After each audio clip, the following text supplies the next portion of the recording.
From our State House studio in Montgomery, I'm Todd Stacy. Welcome to Capitol Journal. Leading the news this week is the developing situation with high school athletics and students transferring with CHOOSE Act funds. The CHOOSE Act is the school choice law enacted in 2024 that allows parents to use as much as $7,000 in tax credits to send their child to a school of their choice, including private school.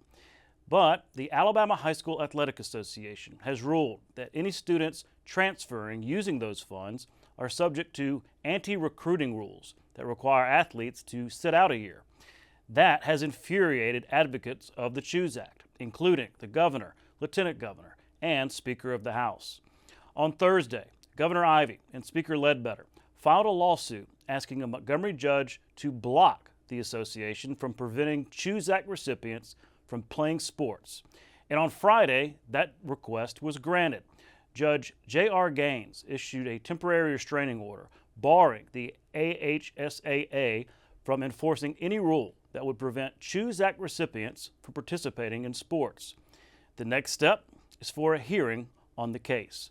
Our senior education reporter Trish Crane is closely following this situation, and we will keep you updated. Of course, the big story of the week happened on Monday in Washington, where members of Alabama's congressional delegation gathered in the Oval Office for President Donald Trump's official announcement that the U.S. Space Command's permanent headquarters is coming to Huntsville. The decisions put to rest years of back and forth between Alabama and Colorado, where the temporary headquarters has been based. Alex Engel reports from Washington on the president's announcement and what comes next. I am thrilled to report that the U.S. Space Command headquarters will move to the beautiful locale of a place called Huntsville, Alabama. And with that, President Donald Trump made it official. Space Command will soon call Alabama home. Alabama's delegation stood closely by Trump, beaming during Tuesday's announcement in the Oval Office. I want you to know I appreciate this president standing up and being strong and saying he's going to make this right and put it where it rightfully belongs, and that's Huntsville, Alabama. Armed Services Chairman Mike Rogers has been pushing to bring the headquarters to Rocket City for years. Huntsville was named the preferred site in 2021, but former President Joe Biden chose to keep the headquarters in Colorado Springs in 2023, citing military readiness. The state of Alabama is about to show the country the best among us. So we know the economic impact is going to be tremendous. About 1,400 direct jobs are expected to come to Huntsville over the next 5 years. That's according to Mayor Tommy Battle. The city and Redstone Arsenal say it's ready to handle that influx. And Congressman Dale Strong says it's time for construction. It's my understanding site prep is ready to roll. Design is complete. Senator Tommy Tuberville boasted Thursday about how prepared the state is for the move. I'm thrilled for what this means for our state and national defense.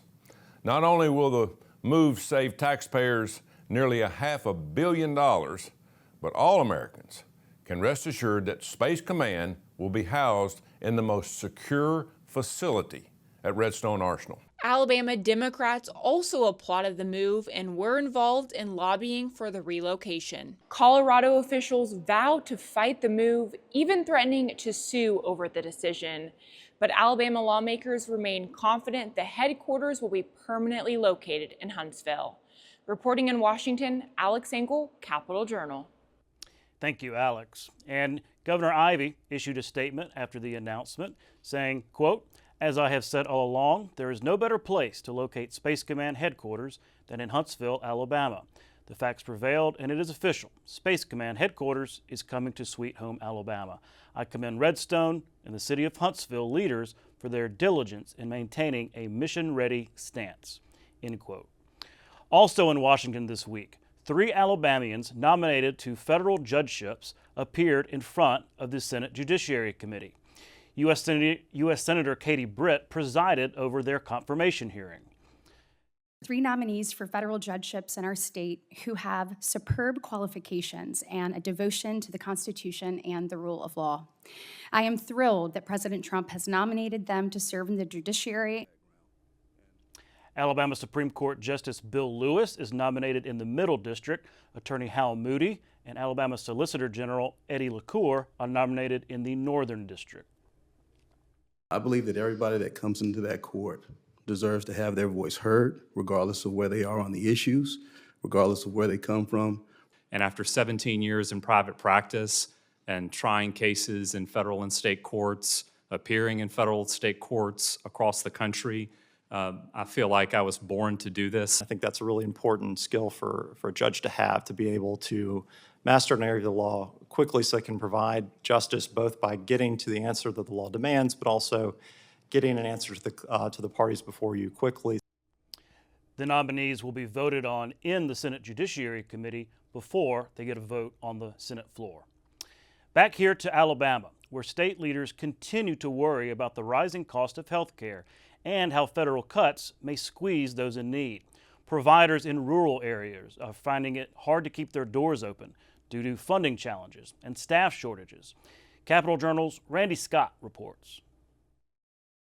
We're working on recruiting rural providers. We're trying to find ways to get people who are willing to go to, the towns like where I grew up and where a lot of us grew up and live there and practice there and make it financially feasible for them to do that.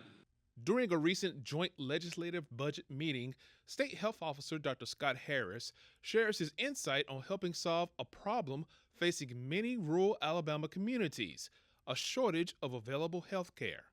I applaud the administration for this Rural Health Transformation Grant, because that's exactly what they're trying to do, is to think of ways that we can be creative and solve these problems. But it's not easy. It's not just about your health care delivery. It's not just about the resources for when you're sick or when you have an emergency. It's about the economic well-being of our state. It's about the small rural communities and the businesses and the population, to try to bring in a new business into an area that does not have a healthy healthcare system. Alabama Hospital Association President CEO Dane Howard says the state's healthcare system is seeing some tough times due to financial issues in local and rural areas. She says things need adjusting now, because a problem in a small Alabama town today can be a problem in a bigger city tomorrow. Our reimbursement level is stagnant. It's not horrible at Medicaid. It could definitely, compared to some other states who have been able to take advantage of some other opportunities, it is much less than our border states. Our Medicaid reimbursement is. How bad are some of these problems? This is Thomasville Regional Hospital in Thomasville, Alabama. This facility opened its doors around 2020, but financial strains led to these doors closing around 2024. The hospital sits empty. It's a trend citizens, local leaders, and state leaders want to see stopped: the closing of local hospitals throughout Alabama. What does this mean? Well, here in Thomasville, it means thousands of citizens, if they need health care, have to now drive to find it. The one primary issue is the reimbursement, what providers are paid in the state of Alabama for the cost of delivering care to our citizens is substantially less than most every other state in this nation. And that includes Medicare, that includes commercial insurance, and that includes Medicaid, and having one of the largest number of uninsured individuals in the nation. Changing the coverage gap and dealing with uninsured patients are other ways to improve the state's healthcare system, says Howard. First of all, we need to be paid fairly. We're not asking for special, just fair. Pay us fairly compared to the rest of the nation. Give us a chance to put a little stability back in our system. And from that stability, there are so many opportunities that we could make things better. In Thomasville, Randy Scott, Capitol Journal. And Randy joins me in studio right now to talk more about this important topic. Randy, thanks for your story. I've got to say it was kind of stunning to see images of that hospital there in Thomasville brand new, not a dilapidated building or anything, brand new, but closed. As they say, it still has that new car smell, I should say. It was only open for a number of 3 years just about. It was open up around 2020, and they closed their doors right around 2024. Health care cuts across the nation caught up with this one, as well as some financial issues. But the big problem is it's something that is needed in that particular area. And now some 4,000 people throughout that county, if they need health care, they've got to go somewhere else, whether they go to a small hospital type setting to get that care, or if they need major care, it's either Montgomery to the north, which is an hour and a half away, or Mobile to the south, which is also an hour and a half away. Yeah, I think sometimes those of us in cities can take proximity to hospitals for granted, right? I mean, Jackson's right down the road. We've got several here. But if you're in a rural area, you really depend on that hospital in your hometown for, like you said, it may not be a major care situation, but, you know, routine kind of stuff. And so if it closes, you're talking about 2-3 hours. That's a big difference, especially if it comes to an emergency situation. Life or death in many cases. Here's the deal. No matter if it's a broken bone, if it's an appendicitis, heart issues, or the birth of a child, you're looking at going an hour and a half to Montgomery to the north, an hour and a half south to Mobile. That is just a lot of time to be spent traveling when there's a medical emergency that needs some treatment, needs some care, needs some looking after immediately. But that's what they're faced with. And the people in that area are hoping something can be done, because literally you spend all this time to put together that facility and it's just sitting there. Yeah. Well, and also talk about the economic impact, right? Because these are small towns. The hospital is a major driver of jobs, of sales tax revenue and things like that. So if a hospital closes, as that one has, but there's others throughout the region, you know, facing closure as well. It's a huge economic, you know, a shot to the gut, really, in terms of what it means economically. When companies look to move into an area, one of the first things they look at is what kind of healthcare system is set up in that area, along with education systems, along with workforce. Healthcare is right up there with it. So aside from being an economic boost for the economy of that area, it does serve its purpose by keeping the people safe there, keeping the workers who are there safe, keeping law enforcement and first responders in case they need something. Keeping those doors open are vital. Now, it is closed now. Is it closed for good? That's the $1 million question, literally. There's hope that something can happen. I read a report over the internet saying that there could be someone in line to come in and buy it. But as of right now, those doors are closed. Well, and also with the passage in Congress and enactment of the One Big Beautiful Bill Act, it did include, because Senator Britt's talked a lot about this, $50 billion specifically for rural hospitals. That's nationwide.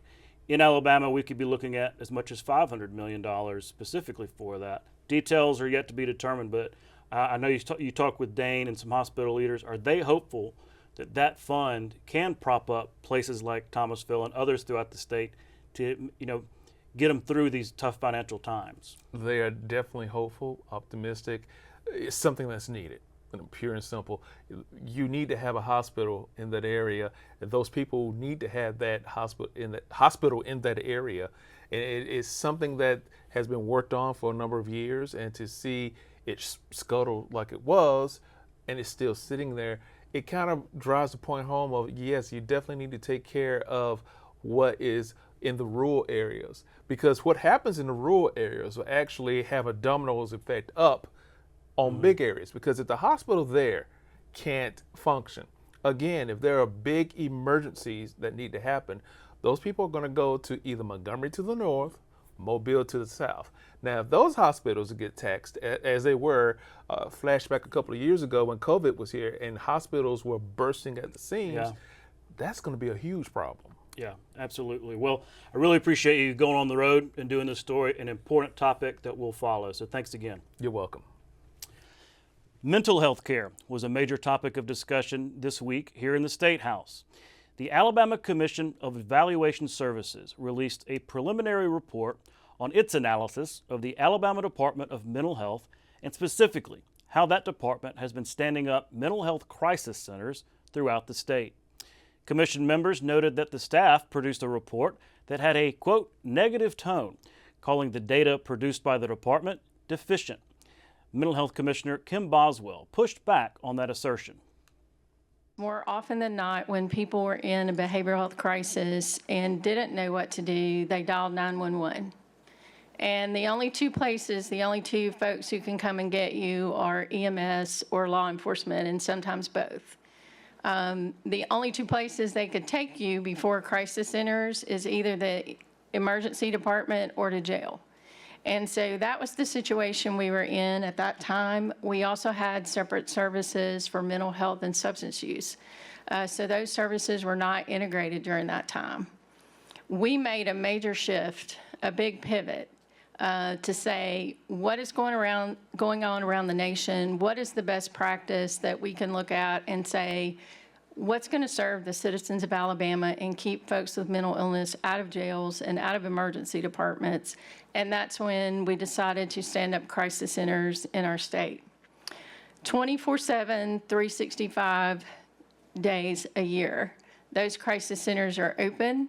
So now when you're in a mental health crisis, you don't have to dial 911. You can go directly to the crisis center. You can dial 988 and be directed to the closest crisis center. You can walk in, your family member can bring you. So now there's an option for the citizens of Alabama to be able to have their mental health crisis dealt with by professionals who are there every single day of the year. And I'll be speaking in more detail with Commissioner Boswell later in the show. Turning to Northeast Alabama, where a recent fatal crash at a private ATV park is once again drawing attention to the risks of all-terrain vehicles and the ongoing debate over how they should be regulated. Law enforcement officials say ATV safety is a growing concern statewide, and they're urging riders to take precautions. Capitol Journal's Jeff Sanders reports. 2 people were killed and several children injured in a weekend accident at a private ATV park in Northeast Alabama. And while the deadly crash happened on private property, Lieutenant Jeremy Burkett with the Alabama Law Enforcement Agency says troopers and local police are seeing more and more ATVs being used illegally on public roadways. But we've had several ATV-related accidents, again, as you alluded to, on private property, but also on the roadways. And that's one of the places that UTVs, ATVs, all-terrain vehicles, irregardless if it's a go-kart, golf cart, four-wheeler, simply do not need to be on the roadways. Burkett stresses that ATVs are designed for recreation, not public streets, and that safety gear can make a life-saving difference. That helmet is going to protect you, right? Just like riding gloves are going to protect you, having long sleeves on, having long pants on, because again, there's a tremendous amount of residual risk that's associated with operating an ATV or a UTV. State Senator Andrew Jones of Center represents Cherokee County, where the fatal ATV crash took place. He sponsored several bills to regulate these parks and others across the state. But so far, all those measures have failed in the legislature. Jones released a statement saying, in part, "I have long been concerned about rampant drinking, virtually zero enforcement of park rules. These are just a few reasons I authored SB 234 to provide reasonable safeguards for Cherokee County ATV parks." Jones also said he will not bring back ATV park legislation without the full support of local officials and the local delegation. But Lieutenant Burkett says regardless of laws or regulations, safety comes down to the choices riders make. If you've got a young child, that they're on the right size ATV for them. So there's a whole list of things that we would encourage people and tell people to do if they were going to operate an all-terrain vehicle in a recreational area or private property, which we want people to do. I mean, Alabama is a recreational state. Burkett says whether it's an organized park or private land, riders should treat ATVs the same way they would a motorcycle or a boat, with planning, proper gear, and respect. For Capitol Journal, I'm Jeff Sanders. Thank you, Jeff. The Gulf Coast recently marked the 20th anniversary of Hurricane Katrina's landfall. The storm was one of our nation's most devastating and almost certainly the most memorable. A new documentary here on APT recounts the United States Coast Guard's heroic response, featuring firsthand accounts from pilots, rescue swimmers, and others, and dramatic archival footage of their operations.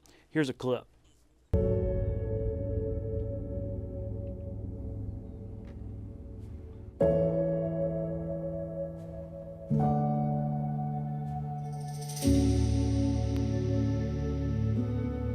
On August 29th, 2005, Hurricane Katrina slammed into the Louisiana coastline.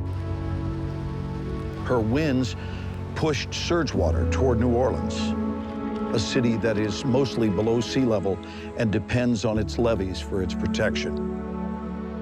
The extreme floodwaters put pressure on those levees, and they breached. Approximately 85% of New Orleans was now underwater, and thousands of people were trapped. Many were unable to evacuate and had to ride out the storm in their homes, boats, or designated shelters such as the Superdome. The mix of hurricane winds and flooding devastated all infrastructure. New Orleanians were becoming increasingly desperate for help. City, state, and federal officials were unprepared for the scale of the disaster. But there was a ray of hope. The United States Coast Guard was ready, and during those next few critical weeks following the storm, these men and women went on to save more than 30,000 lives, making it the single biggest search and rescue operation they had ever conducted. You know, there's an old saying in the Coast Guard. Some might even call it the unwritten motto. When lives are at stake, no matter what the call, the book says you have to go out. But it doesn't say anything about coming back. There may be no better depiction of this than the Coast Guard's response to Hurricane Katrina.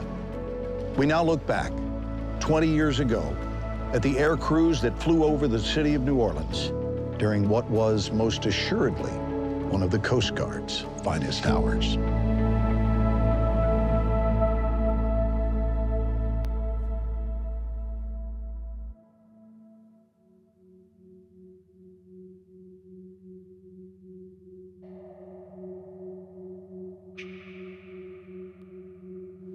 What was the hardest thing you had to do during the storm, or what was the most difficult task you faced? The most difficult task that I faced was more of a personal situation. When I came home, well, first off, my house was kind of destroyed during the hurricane, so I was living with my wife's first cousin, and I came back to that house, and my wife was a little upset, and I didn't understand why she was upset. I was tired. I just wanted to go to sleep, and I said, "What's wrong?" And she told me that she was worried about her mom.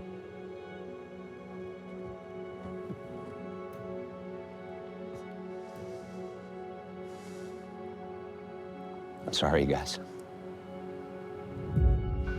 You know, this is our business in the Coast Guard.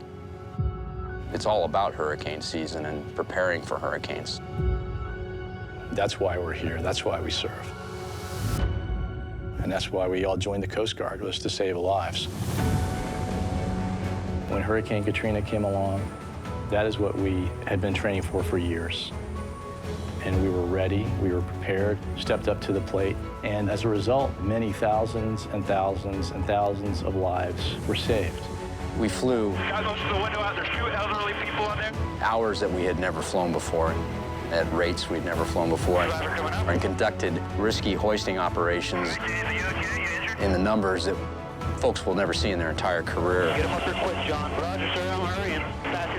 All of those Coast Guard men and women who came to New Orleans went above and beyond the call of duty. You've been superb, been magnificent. This is the greatest, sustained, intense, most successful rescue operation in Coast Guard history.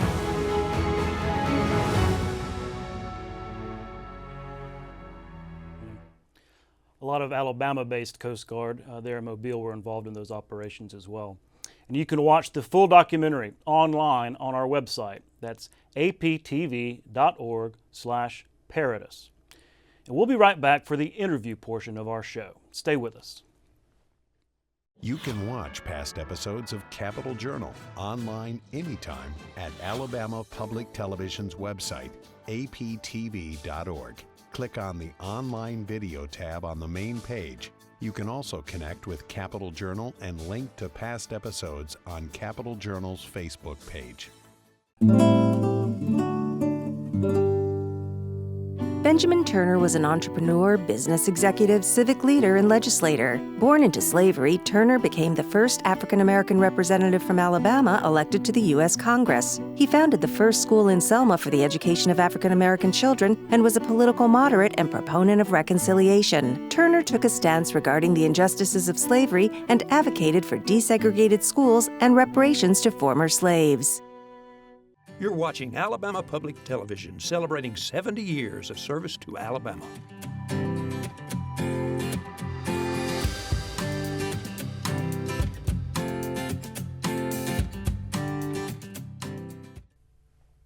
Welcome back to Capitol Journal. Joining me next is Kim Boswell, Commissioner of the Alabama Department of Mental Health. Commissioner, thanks for coming on the show.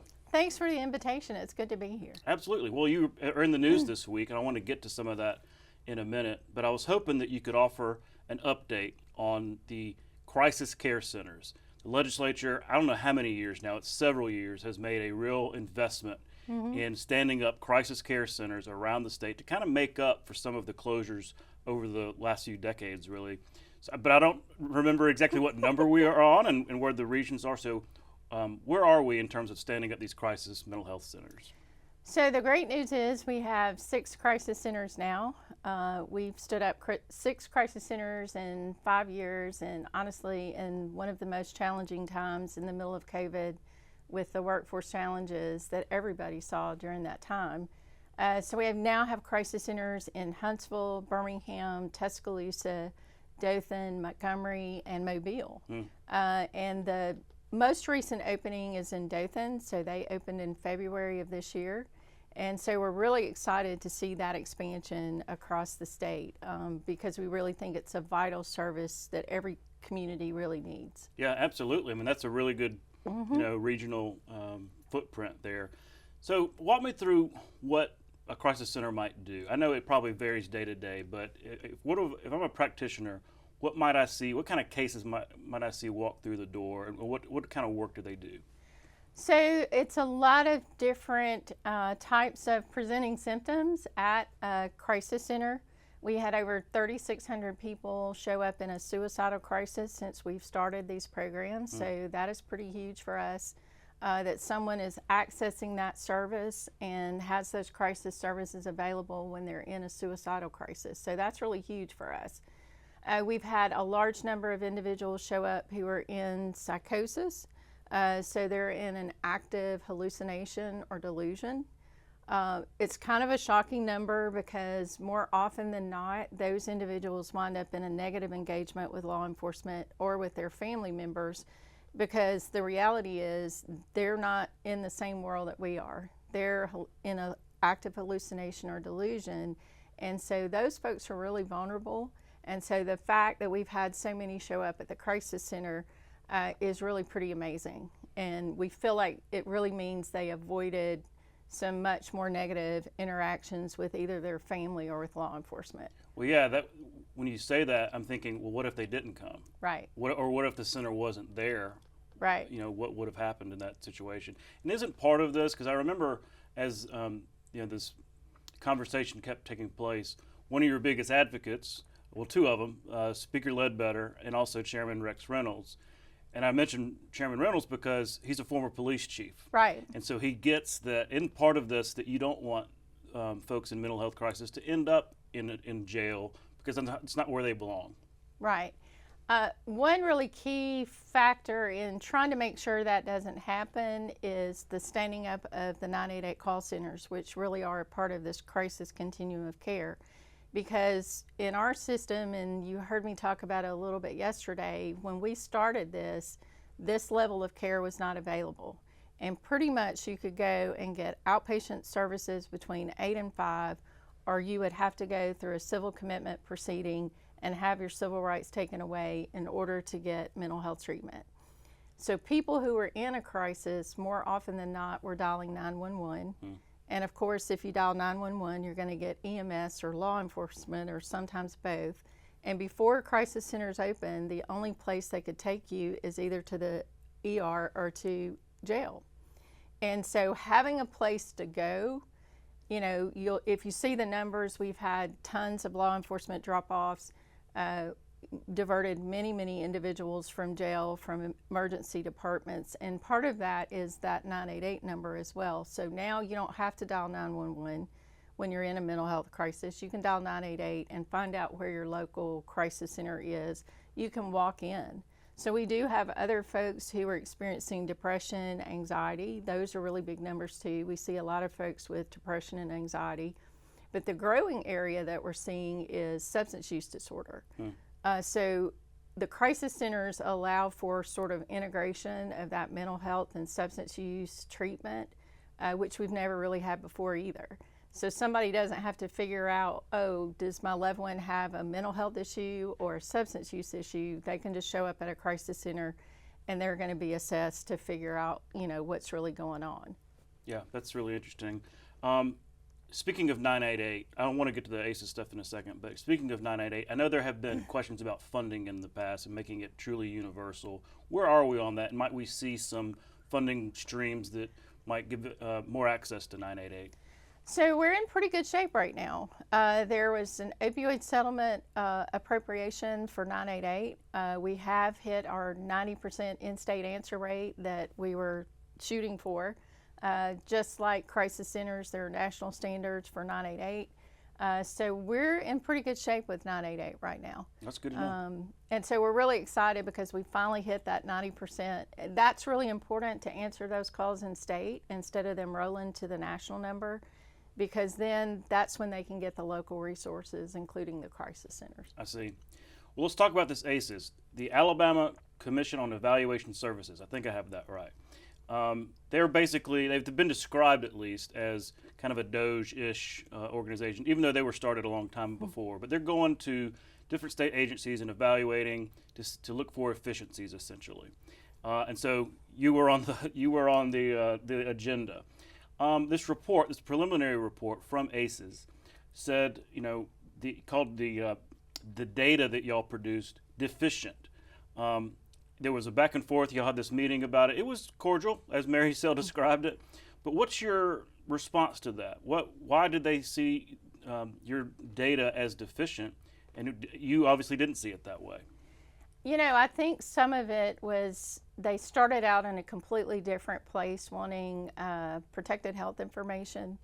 They had some really sort of grand ideas about, you know, the things that they could do to evaluate the crisis centers, really wanting to figure out if they could take our data and link it to hospital data or to jails and determine whether or not we were actually diverting people from jails in the emergency departments or whether or not those people were showing up. We kind of thought that was a grand idea at the beginning of the project too, and learned very quickly there's not really jail data. There's no centralized data repository for jail data. Hospitals are the same scenario we're in, where they're not going to share necessarily protected health information. And so I think they started out with some very big ideas about how to evaluate the programs. There was we really didn't have an opportunity to go over the data with them, and I really think that was one of the bigger issues. Things that they identified as errors were not necessarily errors. It could have been missing data. It could have been some other things. Our data wasn't perfect, let me say that.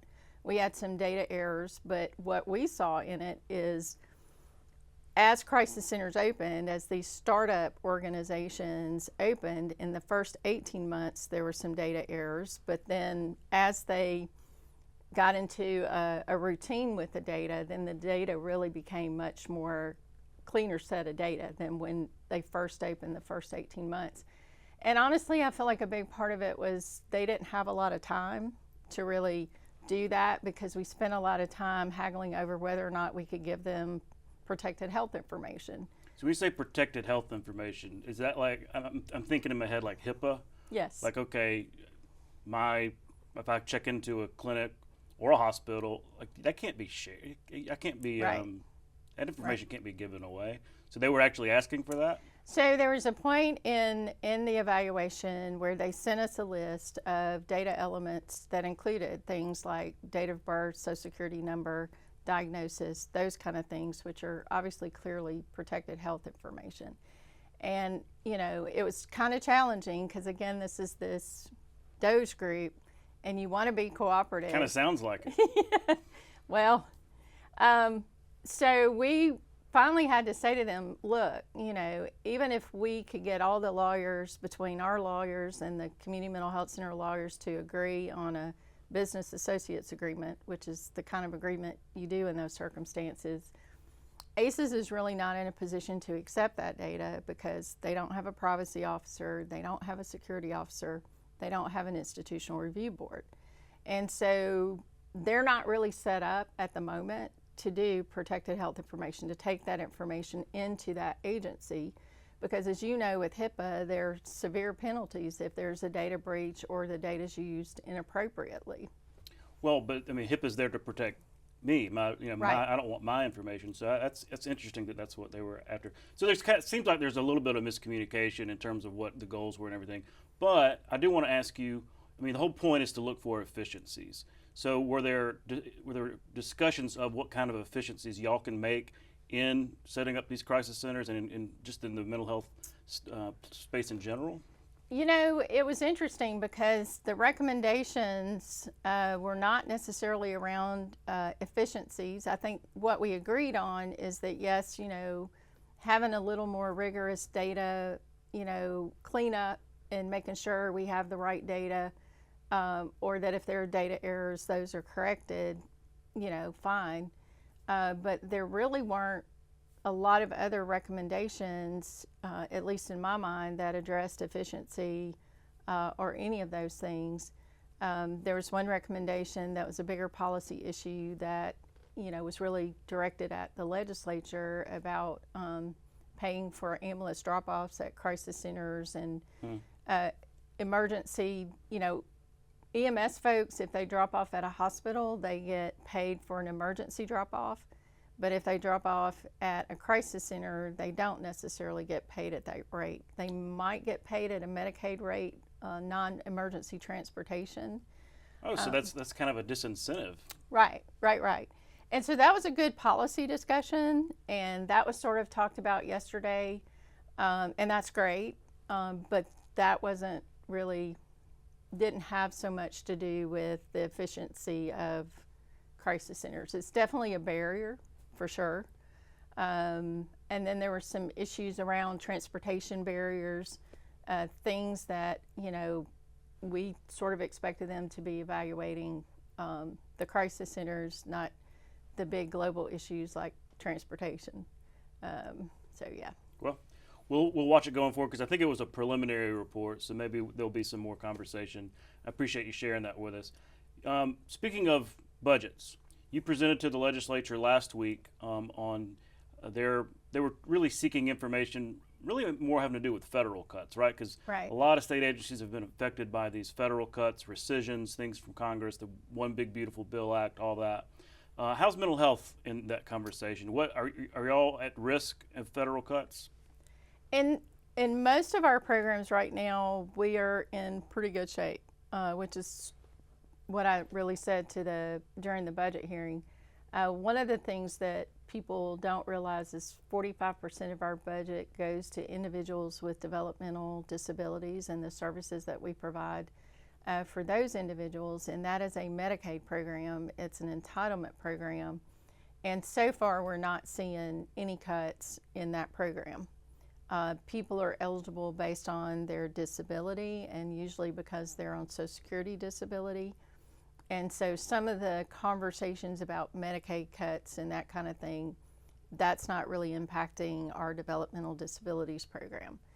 A couple of our discretionary grants are level funded, but what we're seeing is the discretionary grants are being level funded, and then there are conversations going on about what their priorities are, what this administration's priorities are, and how do they use other discretionary money to sort of put money out there that really does address their priorities instead of what's existed, for the last 10 or 15 years. Okay, I see. You did mention in that hearing that this rural hospital fund, $50 billion from Congress, we're going to get a lot of that, like $500 million. You did mention that rural mental health facilities and opioid clinics are eligible for that money. Right. Do you see pursuing some of that as the legislature or maybe the governor's office allocates those funds? That's a conversation that we'll be having with the governor's office. I spoke with someone this morning, and it's like, okay, there's some strategies that we need to develop, and it really sort of depends a lot on how the guidance comes out, right? Because we know those organizations qualify. We think we know a list of potential projects that could be funded, but we really won't know until the guidance comes out what projects will really be eligible for funding under that program. I do see it lining up a lot with President Trump's executive order on homelessness. There were some things mentioned around assisted outpatient treatment and civil commitment beds, because rural hospitals operate 288 of our civil commitment beds right now. And so if rural hospitals close, we're in trouble because we lose 288 civil commitment beds that we don't need to lose. So we're very supportive of our rural hospitals need to stay open. And then we think there's some other rural hospitals that might be interested in opening civil commitment beds as a part of that, funding stream as well. Well, that's a conversation we need to continue as that fund, like you said, the guidance continues to get laid out. We're out of time, but thank you so much, Commissioner, for your time, and we'll talk again soon. Great, thanks. We'll be right back. Alabama Public Television is your place for quality educational services. Free professional development for educators and child care providers. Access to free curriculum-aligned videos, lesson plans, and instructional resources with PBS Learning Media. And all the PBS Kids programs parents know and trust. Learn something new every day with Alabama Public Television. Visit us at aptv.org/education to learn more. Amelia Boynton Robinson was a leading civil rights activist who played a key role in the efforts that led to passage of the 1965 Voting Rights Act and was the first African-American woman in Alabama to run for Congress. In 1933, Robinson and Reverend Frederick Reese founded the Dallas County Voters League. In 1964, they invited Martin Luther King Jr. to Selma to help secure the right to vote for African Americans. The following year, Robinson helped plan and lead the failed march from Selma to Montgomery that came to be known as Bloody Sunday. On March 7, 1965, she and approximately 600 marchers were met by police and Alabama state troopers with tear gas and billy clubs at the foot of the Edmund Pettus Bridge. When the Voting Rights Act was signed into law August 6, 1965, President Lyndon Johnson invited Robinson to attend as a guest of honor. In 1990, Robinson received the Martin Luther King Jr. Freedom Medal in honor of her life's work for the advancement of human rights. Welcome back to Capitol Journal. September is Pediatric Cancer Awareness Month, and joining me next to discuss that topic are Jane Adams of the American Cancer Society Action Network and Dr. Ankur Saxena, a pediatric cancer researcher at UAB.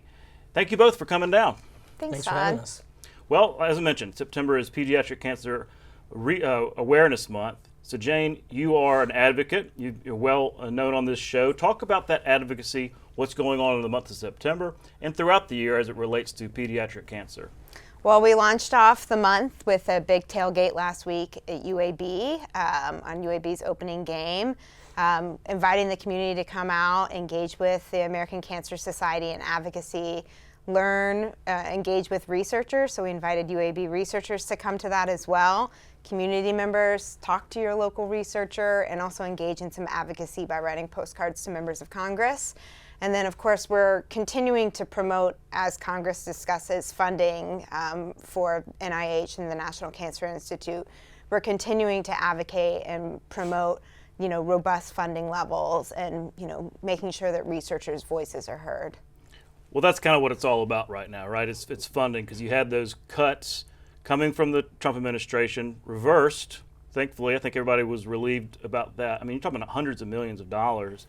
Doc, I want to ask you, when we hear about NIH funding being utilized specifically for cancer or anything really, how does that get utilized at a place like UAB?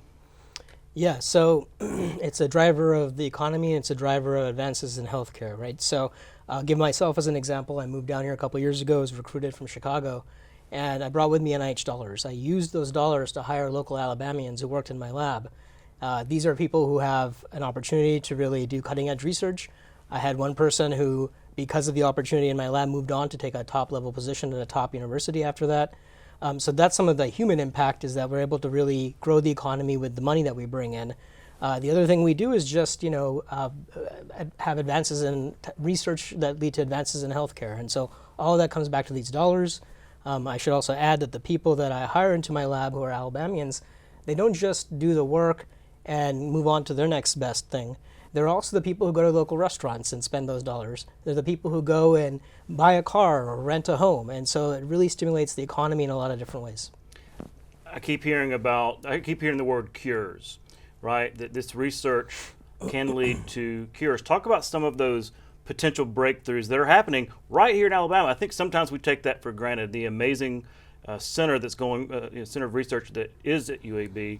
Talk about some of those potential breakthroughs that may be a little over our heads, but I'd like to get you to explain some of that.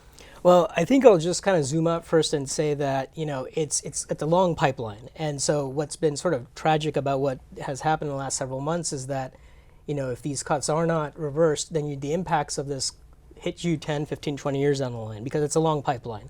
So for example, in my lab, we do pediatric cancer research, trying to understand how you can turn cancer cells into cells that aren't cancerous.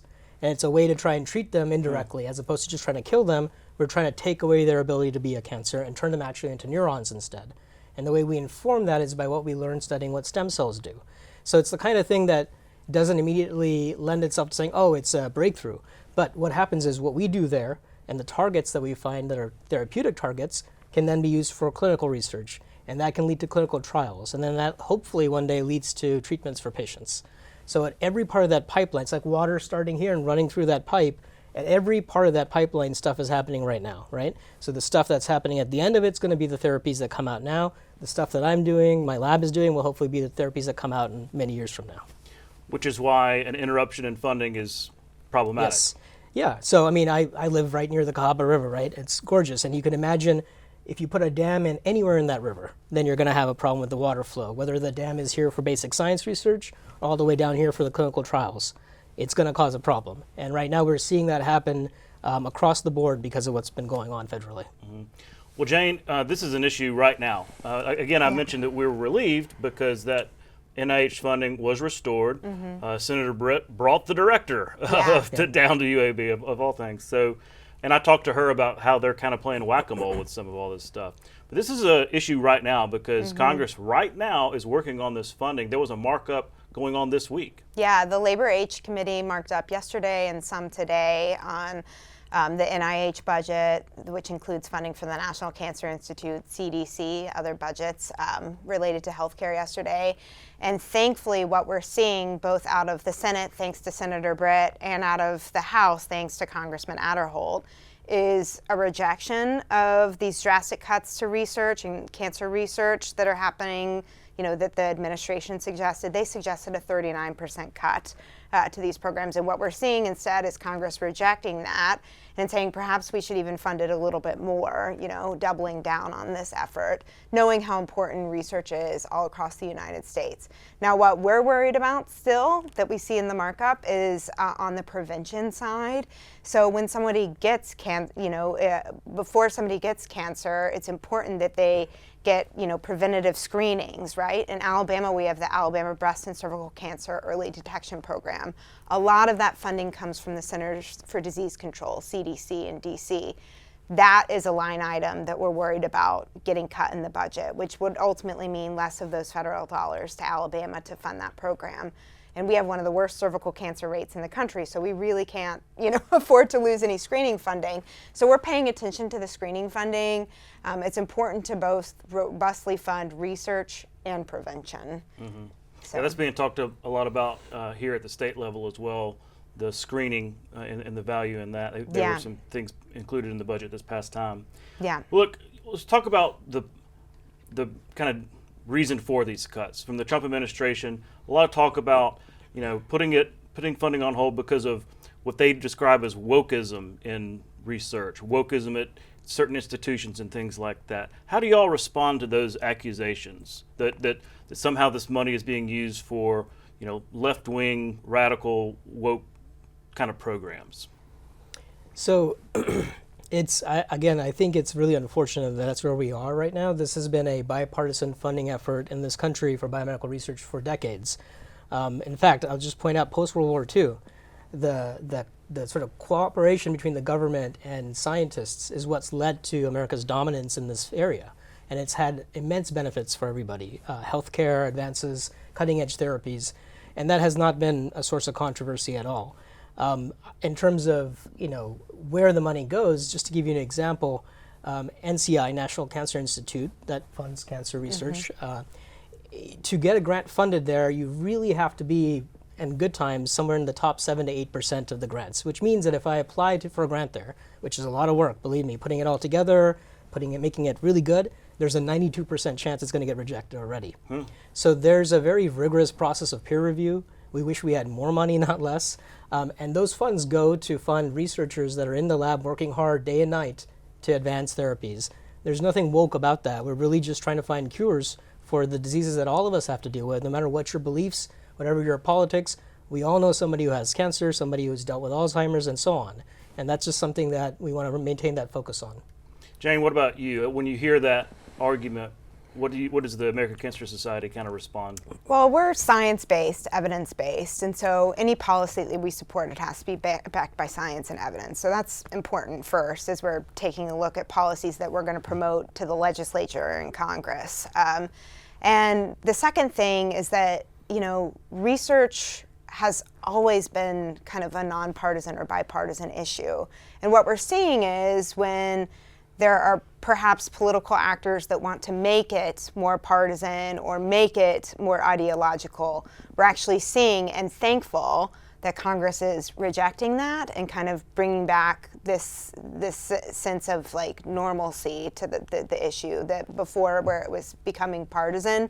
Now we're seeing Congress begin to reject that and say, no, we're actually going to fund it at levels where we appreciate this work that's going on, which I think is important, right? That we don't go too far down a rabbit hole without dealing with reality. So, anytime Congress steps up and takes their Article 1 authority, I'm relieved. Yeah. The other part is, something not necessarily specific to NIH, but anytime there's talk about, government programs and cutting and everything, we hear about it from public television, is they say, well, why can't this be done privately? Right. Why does it have to be hundreds of millions of dollars from taxpayers? Why can't this be done by the private sector, by pharmaceutical companies? So talk about that in terms of, why what you do and what UAB does and what NIH does needs public funding rather than private support.